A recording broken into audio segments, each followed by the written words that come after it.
ఎవరిని పిలవాలో మీరే చెప్పండి. ఆపండి, నేను లోకనాయకుడు కమల్ హాసన్ తీసుకురానా? ఒక 20,000 మాత్రమే ఖర్చు అవుతాయి. ఖర్చు అవుతుందా? హైదరాబాద్ నుంచి తిరుపతికి ఫ్లైట్ లో రావాలి. ఆయన రాగానే కూల్ డ్రింక్లు ఇవ్వాలి, మర్యాదలు చేయాలి. ఇదిగోనయ్యా 10,000 అడ్వాన్స్ తీసుకో. మీకు క్షత్రియపుత్రుడు కమల్ హాసన్ కావాలా, దశావతారం కమల్ హాసన్ కావాలా? ఏ కమల్ హాసన్ కావాలో కరెక్ట్ గా చెప్పండి బాబు. వస్తేనే మా గర్వమయ్యా, ఆయన ఎలా వస్తేనే రమ్మనయ్యా. కమల్ హాసన్ లోపలే ఉన్నారు. దిగండి అన్న, దిగండి స్టేజ్ మీదకి వెళ్దాం. లోకనాయకుడా నీ వెంటే ఉంది లోకం, నీకోసం ఆగున కాలం. లోకనాయకుడా మీరందరూ ఎదురు చూస్తున్నా లోకనాయకుడు కమల్ హాసన్ మీకోసం ఒక పాట పాడబోతున్నాడు. పాడు కమలన్న. తల్లివి నీవే, ఎంత అద్భుతంగా పాడుతున్నాడు. ఆదరించే దైవం నీవే, ఎంత బ్రహ్మాండంగా పాడుతున్నాడు. కమల్ హాసన్ తీసుకొస్తా అని చెప్పి కామెడీకి చిన్నపిల్లని తీసుకొచ్చావంటే? ఏవయ్యా, చిన్నప్పుడు కమల్ హాసన్ ఇలాగే ఉండేవాడయ్యా. నమస్కారం. మాతో ఆ రోజు మిమ్మల్ని అడిగాను కదా, క్షత్రియపుత్రుడు కమల్ హాసన్ కావాలా, దశావతారం కమల్ హాసన్ కావాలని. ఎవరైనా పర్వాలేదని మీరే కదా చెప్పారు. ఇప్పుడేమిటంటే పాట మారుస్తున్నారు. మేము వేసిన వేట్లో పొట్టి కమల్ హాసన్ గా మారుతావు రే.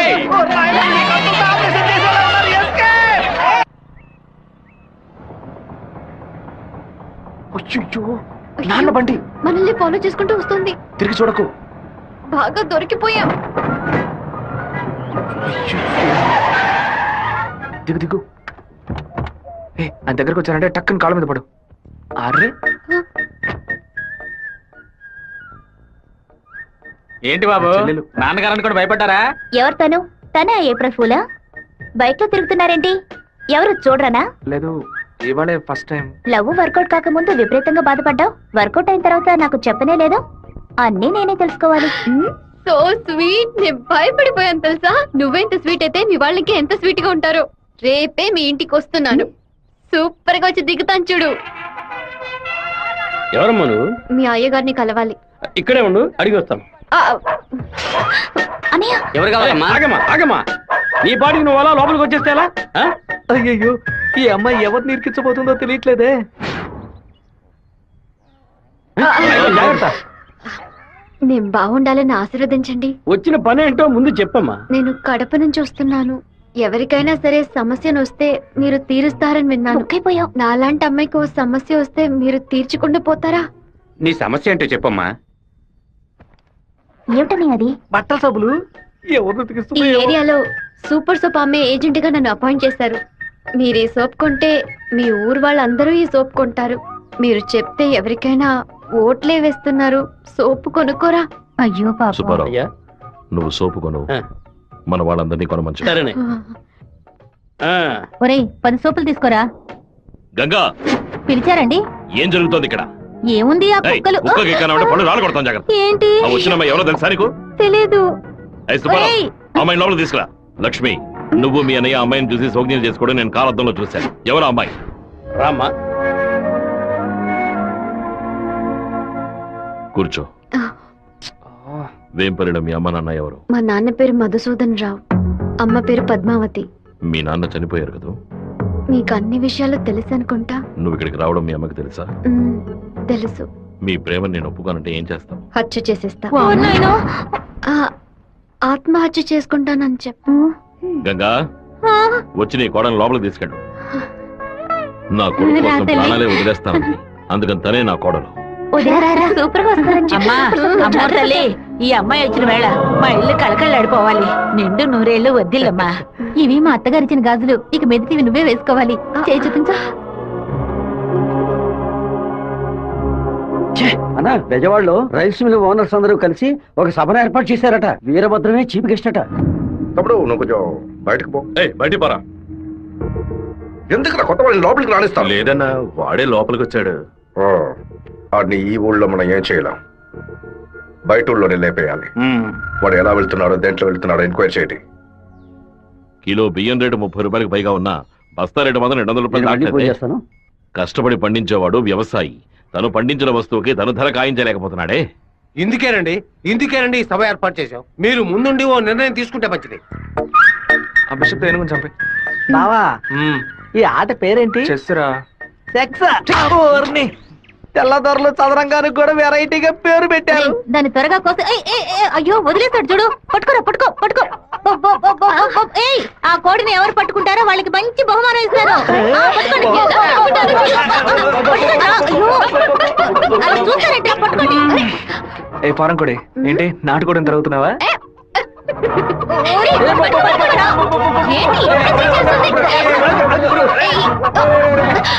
ఏం చేస్తున్నాడు వీడు? ఏంటి నన్ను పట్టుకుంటున్నా? నాకు నచ్చిన కోడిని నేను పట్టుకోగలను.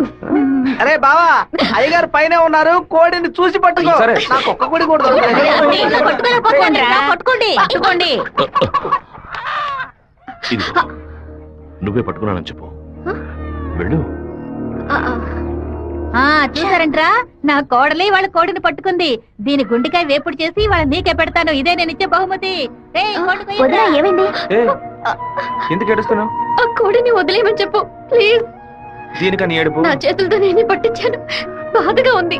ఏ ముచ్చాలరావు, అయ్యా ఆ కోడిని వదిలేసాయి. అది అమ్మగారు. లక్ష్మి, మీ అమ్మకి చెప్పి ఈ రోజుకి పప్పుచారు పెట్టమని చెప్పు. నాలుగేం చచ్చిపో. అలాగే చెప్తాను. ఏంటి నేను లోపల వెయిట్ చేస్తుంటే ఇక్కడ దిక్కులు చూస్తున్నా? మీరు 2 ఏళ్ల తర్వాత బాంబే నుంచి వచ్చారు కదా, అందుకని మా అన్న తమ్ముడు మా కుటుంబ సభ్యులంతా మిమ్మల్ని చూడడానికి వస్తున్నారు. అక్క, ఇదిగో మీ సైకిల్. ఏంటి మా సైకిల్? ఓవర్ ఆయిల్ చేసి నీ మొగుడు ఇంట్లో పెట్టమని చెప్పాడు. కూడా నేను ఎప్పుడు వదిలేంరా నీ దగ్గర సైకిల్? అయ్యో మీరు కాదన్నా, ఈ అక్క మొగుడు. ఇంతకీ నువ్వెవరు? ఈ తమ్ముడివా? ఏంట్రా ఆగుతున్నావు? 6వ నెంబర్ ఇల్లు ఇదే కదా? అవును. ఈ ఊరు పేరు కళ్యాణ దుర్గమే కదా? అవును. అయితే ఇది మీ సైకిలే. ఇంటికి తీసుకొచ్చి 100 మంది నీ మొగుడే. ఏంటి నేను లేని టైంలో వ్యాపారం చేస్తున్నావా? చేసిందంతా చేసి నటిస్తున్నావా? వీడి పేరు ఆడకుండా వచ్చేసామే. ఏమండే వినాయకుడి గుడి వీధి ఇదేనా? కాదు, ఆయన తమ్ముడు కుమారస్వామి ఇది. ఊరు నాయను తప్ప డ్రెస్ లో సైకిల్ ఇచ్చొచ్చానే. ఎంత తెలివితే పని చేస్తావే? నిన్ను చంపేస్తానే. చెల్లిని ఎందుకు కొడుతున్నావు? చూడండిరా. అయ్యయ్యో మన బంధువులు పక్కన దొరుకుతారా? మనోళ్ళందరూ కొడుతున్నారా? వస్తున్నారు, త్వరగా రండిరా, త్వరగా రండి.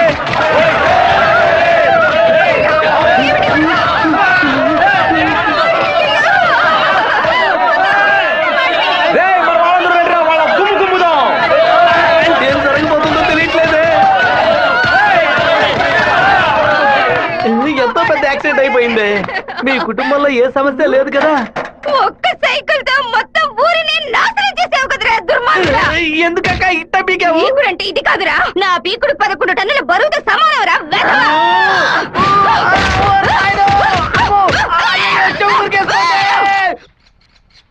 వాడిని మన జిల్లాలో లేపేయకూడదు. కడప దగ్గర ఓ లారీని ఏర్పాటు చేయండి. వాడు వేస్తున్న బండిని గుద్ది ముక్కలు ముక్కలు చేయండి. ఏ గ్రూప్ చేస్తుంది? నంద్యాల వెంకట్రావు గ్రూప్ అన్న. పని పూర్తి అయితే ఒక ఏరియా ఇస్తానని చెప్పు. సంపాదించుకోవాలి. అలాగేనా? చెప్పయ్యా. విషయం ఏమిటో తెలియదు, ఇక్కడ చాలా హడావుడిగా ఉంది. అయ్యగారు బెదవాడ వెళ్ళటం వీడికి తెలిసింది అనుకుంటాను. నాన్న వెళ్ళే తీరాలా? క్యాన్సిల్ చేయలేవా? ఇన్విటేషన్ లో చీఫ్ గెస్ట్ గా నాన్న పేరు వేశారు, ఖచ్చితంగా వెళ్ళే తీరాలి. ఏంటి విషయం? ఏం లేదన్నా, మంత్రి ఏదో ప్లాన్ చేస్తున్నట్టున్నాడు. మీరు కార్లో వెళ్ళదు, ట్రైన్లో వెళ్ళండి. బెజవాడికి ట్రైన్? సరే అలాగే.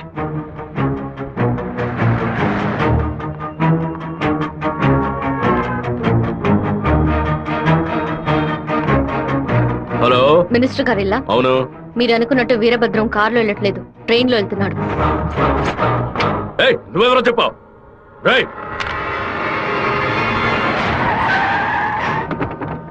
నాన్న రాత్రి మీటింగ్ అవగానే వెంటనే బయలుదేరదు, రేపు ఉదయం బయలుదేరండి. నేను అయ్యప్ప రైస్ మిల్ ఓనర్ తో మాట్లాడాను, వాళ్ళ ఇంట్లోనే మీరు ఉండొచ్చు. సరే. వీరభద్రం ట్రైన్ లోనే వెళ్తున్నాడన్నా. అయితే మనం వాళ్ళని వేముల స్టేషన్ ఎక్కమనం. కడపలో వాడు దిగిన వెంటనే జనాల్లో కలిసిపోయి గత్తిని వేషం పూసి కొచ్చేయమనం. మనసు ఎందుకు అదోలా ఉందిరా, మనం కూడా ట్రైన్లో వెళ్దాం. కనీసం 20 నుంచి 25 పోట్లైన వాడి మీద పడాలి. ఆంధ్రాలో జరిగిన మర్డర్లో ఇదే భయంకరమైన మర్డర్ గా ఉండాలి. హలో, నేను నాన్నతో బెజవాడ వెళ్తున్నాను, రేపు ఉదయం వస్తాను. అది చెప్పడానికి ఫోన్ చేశాను.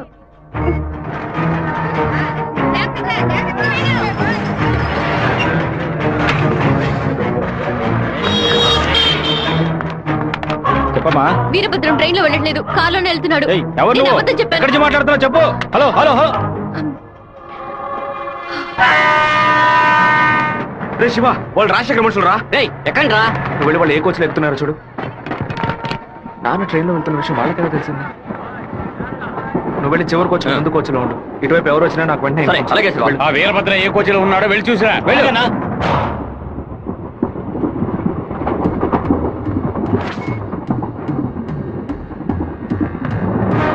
నువ్వు ఫాలో చేస్తూ వెనక.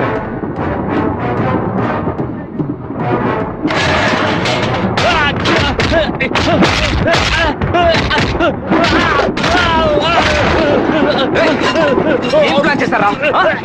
చెప్పరా? కడప స్టేషన్ లో ఏదో ప్లాన్ చేసినట్టున్నారా? మీరు వెళ్ళి నాన్న కోచ్లోనే ఉండండి. రాజంపేట స్టేషన్ రాగానే నాన్న దిగమని చెప్పండి. ముద్దు కృష్ణ అంతా చెప్పి కారు పంపించమంటాను. అక్కడి నుంచి నాన్న కారులోనే అలా వెళ్ళమని. వెళ్ళినవాడు రాలేదేట్రా? ఫోన్ చేయి. చెప్పు బాబు. మీరు పని చేసి పెట్టాలన్నా. నేనేం చేయాలి బాబు? వెంటనే 2 బళ్ళలో మనుషులు పంపించండి. కడప స్టేషన్ రాగానే జనంలో దూరి కత్తి తిప్పి పట్టుకుని మనం కొట్టే కొట్టుడికి శరీరంలో ప్రాణం మాత్రమే మిగలాలి. మిగతా పాత్స్ ఏమీ పని చేయకూడదు. అయ్యా నమస్కారం అయ్యా. కారు రెడీగా ఉందయ్యా. మీరు ఈ బండిలో ఎక్కడి మేము ఆ బండిలో వస్తాం. ఏ బండి వెళ్తున్నాడు? మెరుగుతో కాలేజ్ అన్నా. మన ప్లాన్ ప్రకారం ఆ కార్ను గుద్దేసేయండి. సరేనా?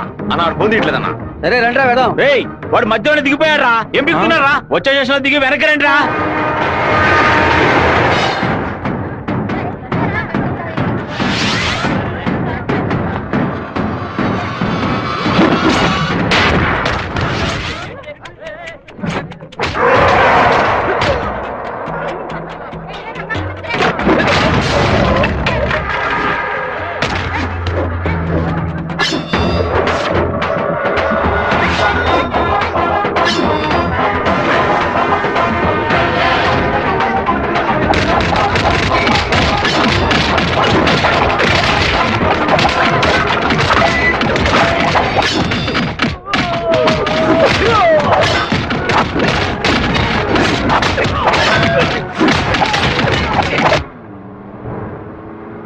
రే నువ్వు రెడీగా ఉన్నావా? నేను రెడీగా ఉన్నాను.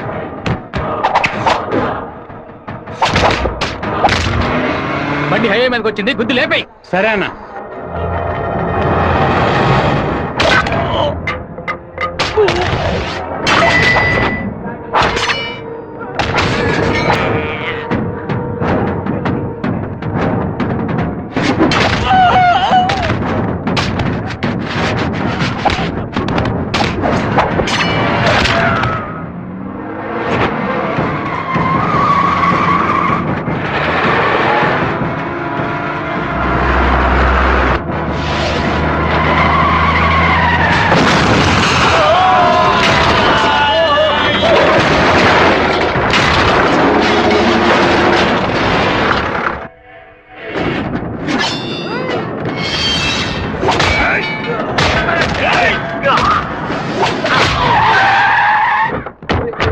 అయ్యో గుద్దేసి ఆకుండా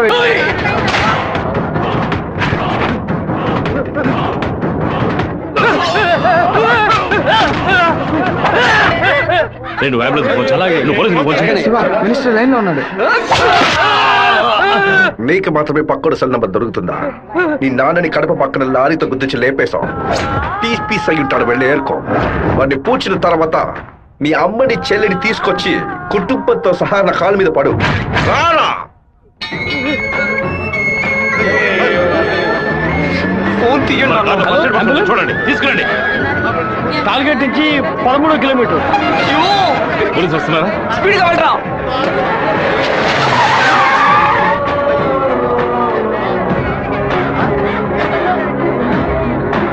కొంచెం అటువైపు పట్టండి. నార్త్ ఇండియా నుంచి యాత్రకు వచ్చినట్టున్నారు. లారీ వాడు గుద్దేసిపోయాడు. డ్రైవర్ మందు కొట్టేసి తోలుతున్నట్టున్నాడు. ఆపకుండా పోతూనే ఉన్నాడు.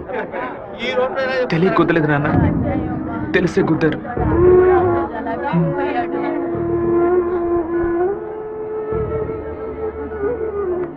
నా పరువు తీసారా? అమ్మని చెల్లిని తీసుకొచ్చి నా కాళ్ళ మీద పడుని ఛాలెంజ్ చేశాను. ఇప్పుడు నా పిల్లాన్ని తెమ్మని చెప్తాడు వాడు. అది కాదన్నా, మెరూన్ కలర్ కాల్ ఇస్తున్నారు. దున్నపోతా నల్లని అమ్మాయిని చూసి వాళ్ళ పెళ్ళామని దూకేస్తారా? ఒరేయ్, ఫోన్ చేసిన అమ్మాయి వాడి శత్రువా లేదా మనని కన్ఫ్యూజ్ చేయడానికి వాడు చేసిన ఏర్పాటు.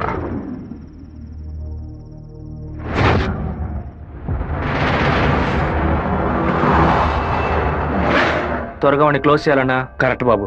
హైదరాబాద్ నుంచి కారులోనే వచ్చాడు, మళ్ళీ కారులోనే వెళ్తాడు. వెళ్ళేటప్పుడు కర్నూలు పైనుంచే వెళ్ళాలి. వాడి బ్యాడ్ టైం. అక్కడ ఇద్దరు అపోజిషన్ ఎమ్మెల్యేలే. నంద్యాల బైపాస్ రోడ్ లో టేక్ డైవర్షన్ బోర్డు పెట్టి వాడిని రూట్ మళ్లించాలి. బాంబు పెట్టి వాడిని బ్రిడ్జ్ తో పాటు లేపేయాలి.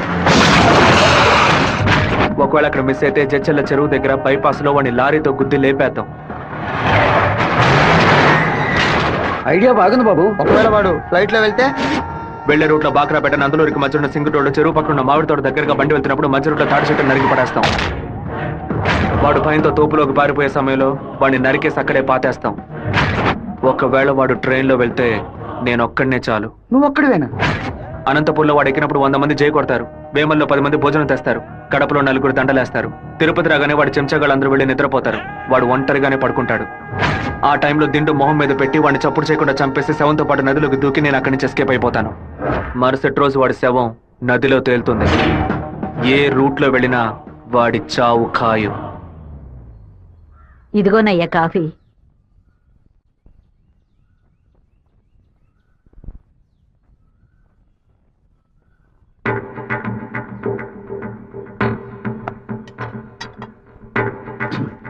రే సుబ్బారావు, సుబ్బారావు! ఏమైందయ్యా? నేను 2 ముక్కలు తాగాను. సరే. నువ్వు కంగారు పడకు. రే సుందరం, బండి తీరా. అమ్మగారు ఎవరికి చెప్పకండి. ఏంటి? జాగ్రత్తగా ఎక్కండి. రేయ్, ఇంట్లో వాళ్ళని ఏది తినొద్దు చెప్పు, అర్థమైందా? గుండె గబగబా కొట్టుకుంటుంది. ఈ కాఫీ డాక్టర్కి ఇచ్చి ఇందులో ఏం కలిపారో కనుక్కోమని చెప్పు. డాక్టర్, మా అయ్యగారిని ఎలాగైనా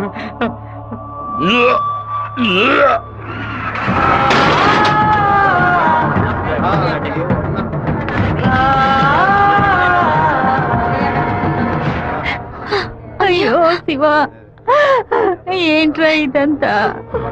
అయ్యో భయపడకు శివ, నాకేం కాదులే. మన ఇంట్లో జరిగిన ఈ విషయం బయట ఎవరికి తెలియకూడదు. కొత్తగా ఎవరో ఇంట్లోకి వచ్చింది? కొత్తగా ఎవరు రాలేదన్నా? అయ్యా, పొద్దున బట్టలు తీసుకోవడానికి చాకల మా అదేగాడు వచ్చాడు. తర్వాత చేపలు వచ్చాడు. చేపలు కడగడానికి ఇంట్లోకి వచ్చారు. నాకే పాపం తెలియదయ్యా. ఎవరింటికి వెళ్ళినా ఒక్కడ నీళ్లు కూడా మింగే ముందు ఆలోచించే గుట్టక వేస్తారే. ఇప్పుడెలా? మన ఇంట్లో నీళ్ళని తాగడానికి ఆలోచిస్తే అది తప్పు కదా గంగా. శివ, కొంచెం లోపలికి వస్తావా? మాట్లాడాలి. పొద్దున అందరి గురించి నీతో చెప్పాను. రాధికమ్మ కూడా వచ్చి వెళ్ళింది. ఆ విషయం మాత్రం నీతో చెప్పలేదు. అయ్యగారి కాఫీ కలిపేటప్పుడు తను కూడా వంటింట్లో ఉంది బాబు. ఏమంటున్నావు? అత్త ఎక్కడికి వెళ్ళారు? అత్తయ్య పెరట్లో పశువులకి కుడితి కలుపుతోంది. అవును, ఎన్నేళ్లుగా మీరు ఇంట్లో పని మంచిగా పనిచేస్తున్నారు? నేను ఇంట్లో పనిచేస్తున్నానన్న విషయం నువ్వు చెప్తేనే తల్లి నాకు గుర్తుకొచ్చింది. ఓ సరే, నేను అత్తయ్యతో మాట్లాడొస్తాను. పెరట్లోకి వెళ్తానని చెప్పిన అమ్మాయి అక్కడికి వెళ్ళలేదు, వాకిట్లోకి రాలేదు, తర్వాత కనిపించలేదు. ఎవరి గురించి ఏం మాట్లాడుతున్నావు? ఆ అమ్మాయి వదిలిన చెప్పులు కూడా వాకిట్లోనే ఉన్నాయి. కావాలంటే వెళ్ళి చూడు బాబు.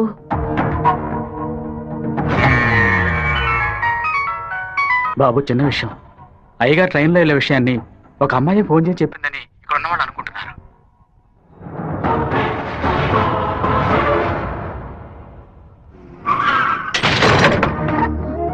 ఏంటిది? వేసుకుని వచ్చిన చెప్పుల్ని మర్చిపోయి వెళ్ళేంత తొందర ఏంటి నీకు? నువ్వు మా ఇంటి వంటింట్లోకి వచ్చింది పాప ఆ ముసలిదాని మనసుని బాధ పెట్టడానికా, లేక మా నాన్న తాగే కాఫీలో విషయం కలపడానికా? చెప్పవే! నేను చెప్తాను. మీ నాన్నని చంపడానికేరా అది మీ ఇంట్లో అడుగు పెట్టింది. దాన్ని నేనే పంపించాను. ఆవిడ చెప్పేది అబద్ధం. అబద్ధమే కదా? మీ అబ్బకి విషం పెట్టినందుకే నీకింత కోపం వస్తే మీ నాన్న నా కొడుకుని నడి రోడ్డు మీద నరికి చంపాడే. ఎవరు మీరు? వాణ్ణి చంపి పారేయాలని ఆ రోజే నేను పగబట్టాను. కానీ మీ నాన్న పలుకుబడి అంతస్తు నన్ను ఆ పని చేయనీలేదు. ఒకరోజు నువ్వు మా అమ్మాయితో మాట్లాడుతూ నేను చూశాను. ఆ రోజే నిర్ణయించుకున్నాను, వాణ్ణి చంపడానికి ఇదే సరైన మార్గమని. పుట్టింది ఆడపిల్ల గనక దీని చేతికి విషం ఇచ్చి పంపాను. అదే మగపిల్లాడు గనక పుట్టుంటే వాడి చేతికి కత్తిచ్చి పంపేదాన్ని.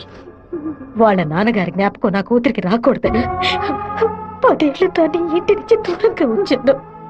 మా నాన్న నిజంగా హత్య చేసుంటారో లేదో నాకు తెలియదు. నీ పగ తీర్చుకోవడానికి నువ్వు ఇంకేం చెప్పానో మా ఇంట్లోకి వచ్చి ఉండొచ్చు. నా ప్రేమ తప్ప నీకు ఇంకేం దొరకలేదా? పత్తికుండగానే పాతి పెట్టేశావు కదా.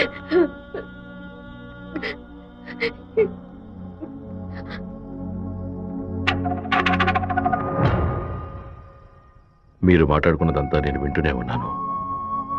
నీ భర్త చావుకి నేను కారణం కాదమ్మా. నీ భర్త ఆశపడే ఎలక్షన్లో నించోలేదమ్మా. మన జాతి ఓట్లని విడదీయాలని రూలింగ్ పార్టీ వాళ్ళ దగ్గర 10 లక్షల రూపాయలు లంచగా తీసుకున్నావే, నీకు సిగ్గులేదు? నేను డబ్బు తీసుకున్నట్టు మీకు ఇంకా నిజాన్ని కప్పిపుచ్చాలని చూడకు. మర్యాదగా నామినేషన్ వాపస్ తీసుకో, లేదా నీ మొండెమే మిగులుతుంది. రేయ్, నువ్వు మాణిక్యాన్ని లేపే. ఏమన్నా అన్నా? అప్పుడే ఆ నింద వీరభద్రం మీద పడుతుంది. ఓట్లు రూటు మారతాయి. నేను ఈ హత్యని చెయ్యలేదని ఈ ఊరే నమ్ముతోంది. నువ్వు మాత్రం ఎందుకు నమ్మట్లేదు? నా కొడుకు నీ కూతుర్ని ప్రేమిస్తున్నానని తెలియగానే వెంటనే వచ్చి నీతో చెప్పాలనుకున్నాను. కానీ నీకు తెలిసే తన మా ఇంటికి వచ్చిందని చెప్పింది. అందుకనే నిజమంతా నీకు తెలుసనుకున్నానమ్మా. ఎవరో చెప్పిన మాట నమ్మి పాపం తన మనసులో ద్వేషాన్ని నాటి ఇప్పుడు ఇలా తలదించుకునేలా చేశావే. పెళ్లి చేసుకుని చల్లగా ఉండాల్సిన పిల్ల తన జీవితాన్ని నాశనం చేశావే.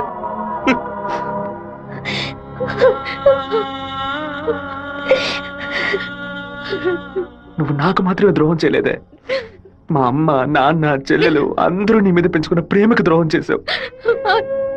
ఒళ్ళమ్ముకొని బతికి ఆడది కూడా ప్రేమించినట్టు నటించమంటే చీయని ఉమ్మేసి వెళ్ళిపోతుంది. విన్నావా? విన్నావా? ఎంత మాట అన్నాడో చూసావా? ఎందుకమ్మా? ఎందుకు తాళి చేస్తావు?